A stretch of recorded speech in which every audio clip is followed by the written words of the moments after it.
దేశ రాజ్యాంగంలో కొన్ని మార్పులు చేయాల్సిన అవసరం ఉందండి. రాజకీయం చేయాలనుకునేవాడు ఖచ్చితంగా చదువుకొని ఉండాలి, బేసిక్ డిగ్రీ ఉండాలి, సమాజ స్పృహ ఉందా లేదా అనేది ఒక కోర్స్ పెట్టి దానికి ఒక ఎంట్రన్స్ ఎగ్జామ్ పెట్టి అప్పుడు వాడు దాంట్లో పాస్ అయిన తర్వాతనే వాడికి ఒక పదవి ఇవ్వాలి.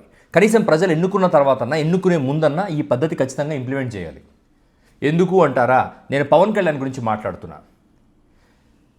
నువ్వు మాట్లాడే మాటలకు జనాలు నిన్ను యాక్సెప్ట్ చేసి నిన్ను గెలిపించి నిన్ను అధికారంలో కూర్చోబెడితే నువ్వు డిప్యూటీ సీఎం పదవి తీసుకొని ప్రజలకు మంచి చేస్తావని ఆలోచిస్తూ ఉంటే, నీ ఇంట్లో పుట్టాడు కదా అని నీ అక్క కొడుకును ప్రమోట్ చేయటం కోసము official Twitter హ్యాండిల్లో deputy CM Andhra Pradesh అనే ట్విట్టర్ హ్యాండిల్ నుంచి ఈ వ్యక్తి సాయి దుర్గతేజ్ అనే వ్యక్తికి పుట్టినరోజు శుభాకాంక్షలు చెప్తూ ప్రెస్ నోట్ విడుదల చేశాడండి. ఆంధ్రప్రదేశ్ అధికారికంగా ప్రెస్ నోట్ విడుదల చేసి అఫీషియల్ లెటర్ హెడ్ మీద ప్రెస్ నోట్ విడుదల చేసి ఆ వ్యక్తి నటించబోయే సినిమాలు సక్సెస్ కావాలని కోరుకుంటున్నాడు.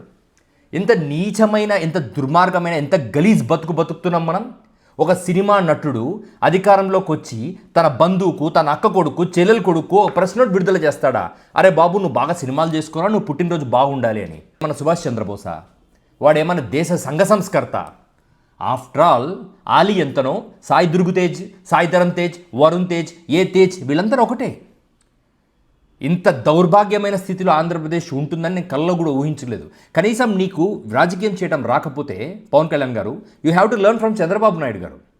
ఏనాడన్నా చంద్రబాబు నాయుడు గారు ఇంత స్టాండర్డ్స్, ఇంత నీచానికి దిగజారాడా? రాజకీయంగా దిగజారచ్చు కానీ మనిషిగా కూడా దిగజారకూడదు. ఇది మీరు తెలుసుకోవాలి, అర్జెంటుగా తెలుసుకోవాలి పవన్ కళ్యాణ్.